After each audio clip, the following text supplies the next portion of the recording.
Si buscas tener tu propio sistema de ventas desarrollado en Angular 18, .NET 9 y SQL, quédate porque estamos ofreciendo el código fuente a un bajo costo. En esta serie de videos te mostraré paso a paso todo lo que recibirás al adquirir nuestro sistema. En este primer episodio veremos el modelado de base de datos y sus principales componentes. A medida que avancemos, te compartiré estrategias que usamos en proyectos empresariales y llegaremos hasta la demo oficial del sistema. Así que comencemos. Bien, básicamente lo que estás viendo en pantalla son las tablas principales del sistema. No te preocupes que lo vamos a explicar paso a paso. La primera tabla hace referencia al usuario, que básicamente es la persona encargada de administrar el sistema. ¿Cómo se va a autenticar? Tiene que ingresar su correo electrónico y una contraseña. Como puedes observar, tiene los campos principales de una tabla de usuario, como el rol, tipo de documento, número de documento, sus nombres, apellidos, géneros, correo electrónico, etc. Si logras ver en la parte de la derecha existe una tabla llamado usuario ID y usuario contraseña. Básicamente la tabla usuario contraseña es la tabla en la que se va a almacenar la contraseña del usuario, evidentemente encriptado. Si observas bien, la tabla tiene los campos principales que debería de tener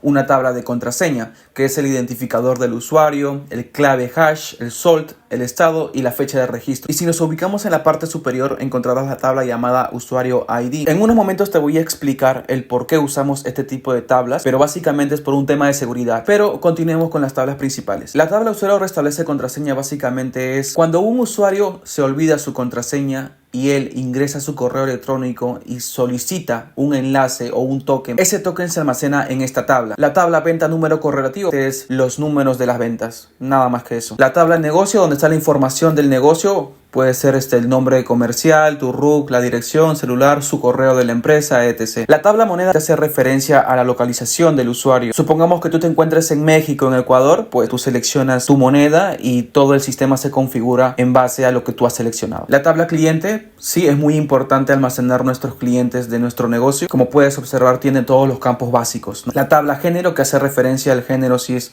masculino o femenino, y también le hemos agregado por otros, por si las moscas. La tabla tipo documento, que hace referencia si tienes un número de documento como el DNI, el pasaporte o carnet de extranjería. La tabla rol, que es muy importante, cuando el usuario registra un nuevo usuario, le tiene que asignar un rol, ya sea si es administrador del sistema, si es gerente de ventas, si va a ser la persona en vender, por ejemplo. Y al tener un rol asignado, cuando ingrese al sistema, el menú se va a armar en base a su rol. La tabla menú, que hace referencia a las opciones que tiene el sistema. El menú rol lo utilizamos para saber qué rol va a tener acceso a qué menú, nada más que eso. La categoría, que hace referencia a la categoría de producto, por ejemplo, celulares, cargadores, audífonos, etc. Ya depende mucho de tu negocio. La medida, si es por unidad o por kilogramo. Y finalmente, una de las tablas principales de un sistema de ventas, que vendría a ser el producto, donde evidentemente el producto tiene una categoría, tiene una marca, por ejemplo Apple, Samsung, Oppo, etc. Tiene un código único, el nombre, descripción y el color. Si te das cuenta, en categoría, en medida y en producto hay un campo llamado color. ¿Para qué nos sirve este campo?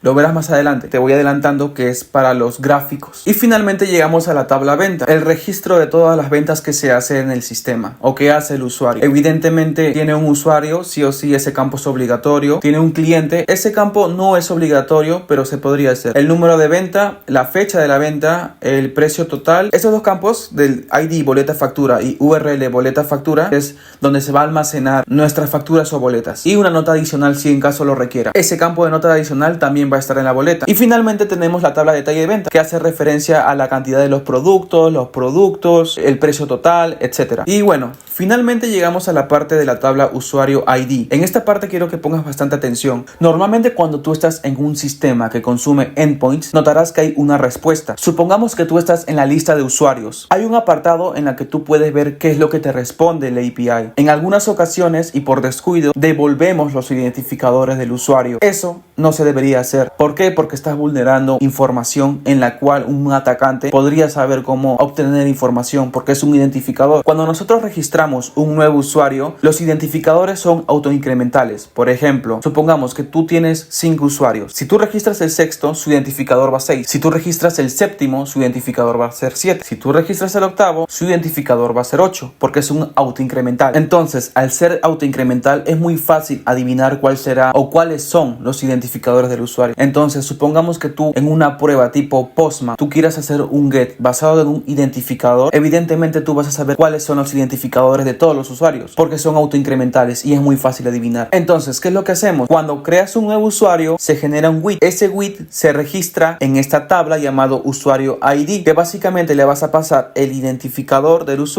más el identificador WID del usuario. Básicamente son estas tablas que se te va a otorgar si adquieres nuestro sistema. Igualmente se te va a otorgar esta carpeta de scripts, que básicamente contiene la creación de las tablas, las relaciones, la creación de los datos de las tablas de los parámetros generales como género, menú rol, etc. En el próximo video vamos a ir directo al backend y les voy a explicar poco a poco la arquitectura del cómo está construido. Y recuerda, si tienes alguna duda en los comentarios, que yo con gusto te responderé.